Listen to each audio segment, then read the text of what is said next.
From our Midtown Atlanta studios, this is 11 Alive's Weekend Morning News, where we help you get ready for the weekend. And good Saturday morning. Welcome to 11 Alive Weekend Morning News. I'm Floyd Hillman. We've got no snow or ice in sight in our 5-day forecast. This morning, our amazing story of a young woman who plunged 30 feet into the frigid waters of Lake Lanier to escape an oncoming big rig. From her hospital bed, she recounts her fight for life that followed. Many of you received hand-me-downs growing up. We have a story of band-me-downs. Band uniforms that have outlived their best days. A Georgia marching band struggles to replace them. And an array of cameras will soon track our movements throughout a large part of Atlanta. Police say it will add a high-tech layer to our safety, but there are others who wonder whether it's a case of Big Brother gone too far. But first, looking at our forecast, we've got a beautiful weekend in store with our high today near 52 degrees. Highs in the 60s from Sunday throughout the rest of the week. 9 and 10 on our whizometer for the weekend, and 11s going out throughout the week. And it's never too early to chat. Our live chat is open and ready to hear what you have to say. Just click on the blue bar on the front page of 11alive.com to be part of the conversation. Bianca Vera had to make a quick decision. The Hall County woman was stuck on an icy bridge and an 18-wheeler was barreling toward her.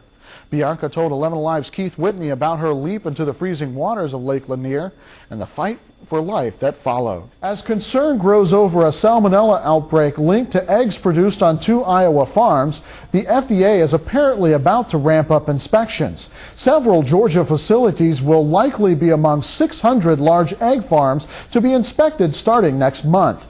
An Obama administration official claims some eggs haven't been inspected in decades. Any egg farm with 50,000 or more hens should expect a visit. The nationwide recall of eggs has some people looking for other options, and that could boost the business of local farmers. 11 Alive's Jennifer Leslie is live at the Decatur Farmers Market, where eggs will get a lot of attention this morning. Thank you, Jennifer. President Obama heads to New Orleans tomorrow on what will be the 5th anniversary of Hurricane Katrina making landfall. We all remember the images of the Category 5 storm devastating New Orleans, other parts of Louisiana, and Mississippi. In the heart of New Orleans, there is little sign of what once was. The Superdome is now home to the NFL champion Saints, not evacuees. But the former mayor remembers, and not much has changed in the lower 9th Ward. It just was horrific. I mean, it degraded into something that most human beings shouldn't have to experience, but unfortunately they did. It's sad that 5 years later, look at this place. It looked like the water just came through last week. In Mississippi, there is still work to be done, but the Bay St. Louis Bridge has reopened and casinos are humming in Biloxi. Ironically, after a relatively quiet hurricane season, things are starting to heat up in the Gulf. Hurricane Danielle has weakened to a Category 3 hurricane far out in the Atlantic.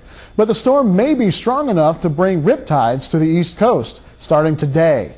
And there is a parade of tropical disturbances behind it. Chris will have more later in weather. Fire spread quickly through a Smyrna apartment building overnight.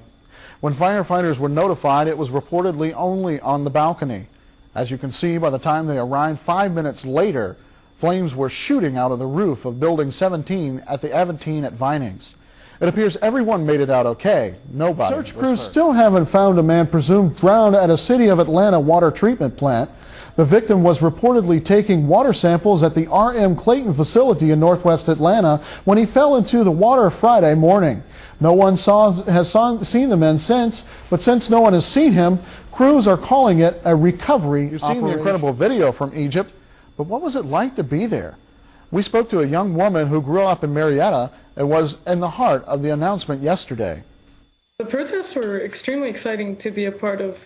It was like the Egyptian youth finally found that they can be better, they can make a difference to their own country, and they can fight for what they stand for, dignity, freedom, a better life. And Sarah is an Egyptian American who moved to Alexandria to start her master's program 3 weeks ago. Little did she know she would be part of a Metro Atlanta woman is paying tribute to her husband who drowned while saving his own son from drowning. Even as she grieves, she is using her late husband's memory to help hundreds of kids. 11 Alive's Jerry Carnes tells us about the essay she has written and how it could help so many people. Another strong earthquake has hit Chile in almost the same area as last year. Friday's 6.8 quake swayed buildings but shook up the natives even more. That's because last year's quake resulted in a tsunami that devastated much of the coast. While electricity and phone service were out, the government quickly announced that there was no risk of a tsunami. However, dozens of aftershocks hit the area. So far, there are no reports of injury or major damage.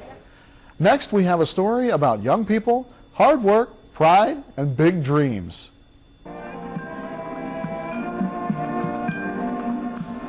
11 Alive's John Shurik says the marching band at Lithia Springs High School is determined to step out of the past and put their best foot forward in more ways than one. As part of our weekend morning news, we like to let you know about walks and runs taking place over the weekend, and there are ever a bunch of them this weekend. Marietta will host the second annual Mardi Gras 5K run at the Square. Proceeds will benefit the Junior League of Cobb and Marietta. Then there is the 10th annual Chattahoochee Challenge 10K, which benefits the Chattahoochee Nature Center. Both are Peachtree Road race qualifiers. And the 2011 Heart and Souls 5K will be at Georgia Perimeter College's Decatur campus. There's even a couples and competitive couples division in this one. All three races begin at 8 a.m. And as they say on late night TV ads, but wait, there's more! Technology Park in Johns Creek will be the site for the first running of the Where's There's a Will, There's a Way 5K at 8 a.m. Money raised will go toward fighting suicide. You can celebrate with your sweetheart in the Great Valentine races incoming. The 5 and 10K begin at Cumming Town Center at 8:30 a.m. Down in Morrow, they'll be running the 9th annual Freedom Run at 9 a.m. There's a 5 and 10K run or walk through the wooded campus of Clayton State University. And Winder is hosting its own 5K today. It begins at 9:30 at Fort Yargo State Park. Proceeds will go toward a program to help a displaced people camp in Kenya. We'll be back with Ways to Save after the break. You tried to